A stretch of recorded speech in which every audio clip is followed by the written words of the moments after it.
এই মুহূৰ্তত মই গহপুৰৰ লোহিতপুৰ গাঁও পঞ্চায়তৰ নতুন ধন্দিৰ পৰা জৰিগুৰি সংযোগী এটা পথত আছো, যিটো পথে ইতিমধ্যে ইয়াৰ স্থানীয় লোকসকলক দুৰ্ভোগ ভোগাইছে।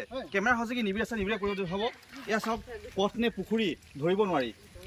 কি আচলতে জমৰ যন্ত্ৰণা পাৰ কৰিছে ইয়াৰ গাঁওবাসীয়ে। আমি দেখাইছোঁ এনডিসকলক আচলতে বহুকেইখন গাঁও সংযোগ কৰিছে এই যিটো পথ, এই পথটোৱে। কিন্তু গাঁৱৰ যি একমাত্ৰ পথটোৰ যি দুৰ্দশা, এই দুৰ্দশা এতিয়া সকলোকে আচলতে বিভ্ৰান্তিৰ সৃষ্টি কৰিছে।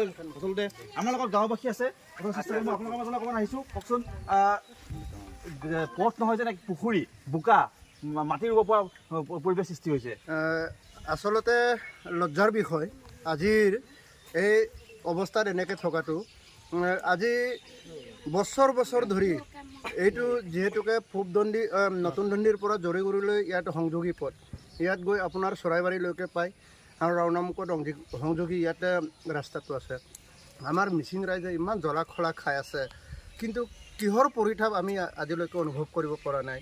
যিহেতুকে চৰকাৰ আহিছে গৈছে, MLA আহিছে গৈছে, প্ৰত্যক্ষ কৰিছে। আমি জানিব পৰা মতে ইয়াতে দুবাৰকৈ ফেব্ৰুৱাৰীকৰ ৰাস্তা অনুমোদন কৰা হৈছে।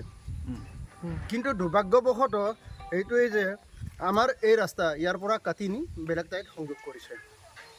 এনেকুৱা মানে পৰিতাপৰ বিষয় নকৈ নোৱাৰি।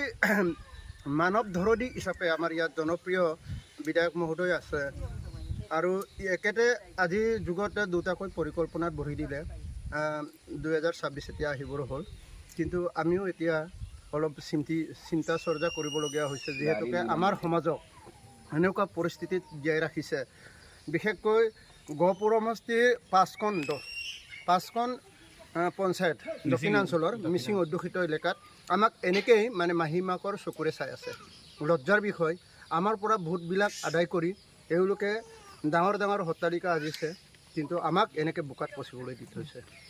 মই আপোনাৰ ওচৰলৈ অকণ আহিছোঁ, যদি হঠাৎ কাৰোবাৰ বেমাৰ হয়, এম্বুলেঞ্চ আহিব লগা হ'লে কেনেকৈ আহিব?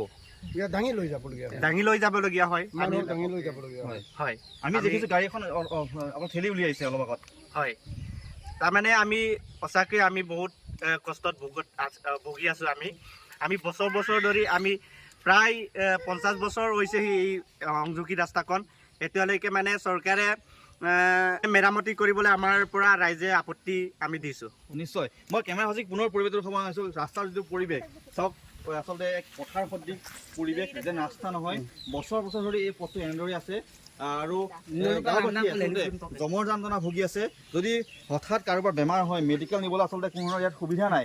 গাঁৱৰ যিসকল ৰাইজ তেওঁলোকে দাবী জনাই আছে, অতি শীঘ্ৰে ৰাস্তাটো মেৰামতি হওক, অতি সুন্দৰ হওক।